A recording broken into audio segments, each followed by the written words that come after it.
up, everybody? It's your boy Jonathan McReynolds here, back for Life Questions, where we're simply discussing, using the Bible to discuss and answer some specific questions we have concerning Christianity or Christian life. Now, I thought last week it was going to be a real tough pill to swallow, but it seems like this one might have it beat. The question this time is, should Christians believe in astrology? Now listen, I don't know about you, but ever since grammar school, I've known what sign I am. I know the characteristics, that normally go along with that sign. I remember in grammar school in about 8th grade, me and my girlfriend, listen, don't judge me for having a girlfriend in 8th grade, judge my mama and her mama too. But anyway, we, looked up online compatibility, tests, where if I'm a Virgo and you're a Cancer, can we work out? Will we work out? And for how long? And what problems we're going to have? We did that in 8th grade. So listen, I know there are a lot of people, including me at a certain point, that truly identify with and really, sought after horoscopes and everything. So all we're asking is, should we believe in that? Does God want us, to put that faith or to, put that time in, to, researching horoscopes and all that other stuff? So let's try it. First of all, when I first asked the question, I saw that there were some discrepancies just about the definition. So let me get that straight first. Astronomy is the study of planets, the sun, the moon, the stars. We know about life cycles of stars. We know about the orbit. We know all of that because of the science of space, which is astronomy. And that's not what we're discussing, in this question. We're discussing astrology, and that's a little different. Astrology asserts that the positioning of those things, the planets, the stars, and whatnot, directly influence, moments in time. They directly influence, a person's personality and their destiny and their future. Okay, so we normally see astrology in the form of horoscopes, or like, me and the girl in 8th grade, compatibility tests, and also, even some fortune telling. So now let's just figure out, is this for us or against us? So here are the big issues. One, stars are mentioned a lot in the Bible, and sometimes in godly settings. I know that one of my favorite stories is when Joseph dreamed about, the sun and the moon and the stars bowing to him, and how that was symbolic of his future when his parents and brothers would bow to him. And we know that maybe the most popular story concerning a star is at Jesus' birth. To this day, we don't fully understand why God chose to reveal this prophesied, science-defying star to the wise men, but we do know that God knew that these probably ungodly men, now remember, these are not Jews, these were probably ungodly men, he knew that they would notice this star even if everybody else missed it.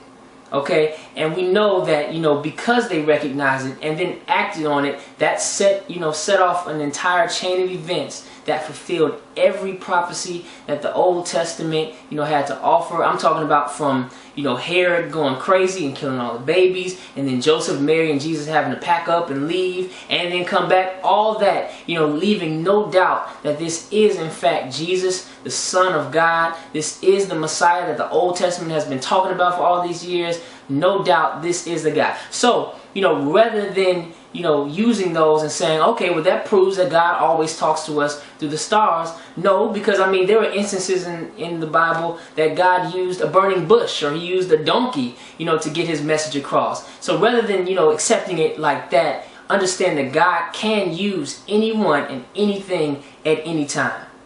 Now, the second issue is, man, these horoscopes seem so dang on accurate. I know that, almost every time I just accidentally run across one, for a Virgo, I'm like, man, they kind of got me. But you know what? False prophets, psychics, palm readers, why do you think they've been in business for so long? Because they do get some grain of accuracy in the midst of, a false religion, a false practice. Why do you think that nations have, given their trust wholeheartedly to astrology and things concerning the stars? It's because, without getting all deep in, familiar spirits and, the devil's portion of authority, here on earth, just understand that, the devil and demons are privy to some information that we aren't.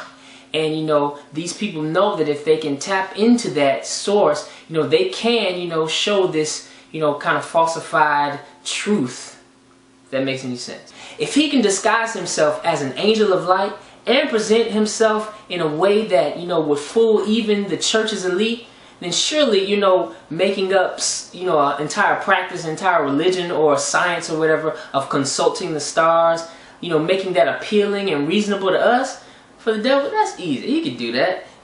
Things seeming accurate a lot of the time, that's not a good measure for us to live by.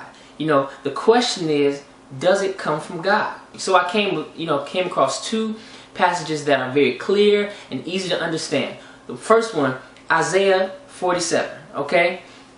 It simply says, now this is Isaiah talking to a wicked nation, actually, it's Babylon, who have not put their faith in God, of course, and they've actually put it in astrology and stargazing and other pagan, practices like that. And he says, all the counsel you've received, all this advice and all these great theories and philosophies you got, it's only worn you out. So let your stargazers, let your astrologers, let them stand up for you and try to save you. And watch them be burnt up like the stubble. And they can't even save themselves. Isn't that amazing? I mean, right there, he's like, okay, you can put your faith in them, but they ain't going to do much for you.